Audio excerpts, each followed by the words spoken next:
ওদিকে জাহান্নামের আওয়াজ, জাহান্নামের মাঠ থরথর করে কাঁপতে থাকবে। জাহান্নাম বলবে, আল্লাহ গুনাহগার গুলো কই, আমার পেটের ভিতরে দাও। জাহান্নামের আওয়াজ এমন বিকট হবে, হাল মিন মাজিদ,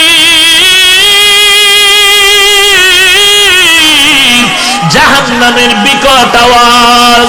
আল্লাহ বলবে, ওরে ফেরেশতা, জাহান্নামটারে ধরে রাখ, পেছনে রশি লাগায় ধরে রাখ, কারণ এই জাহান্নাম সামন দিকে আসলে একটা উম্মতেরও ছাড় দিবে না। জাহান্নামকে ফেরেশতারা শিকল লাগায় পেছনে ধরে রাখবে, শিকল লাগায়ও ধরে রাখতে পারে না। শিকল ভেঙ্গে আল্লাহর দিকে আসতেছে। এই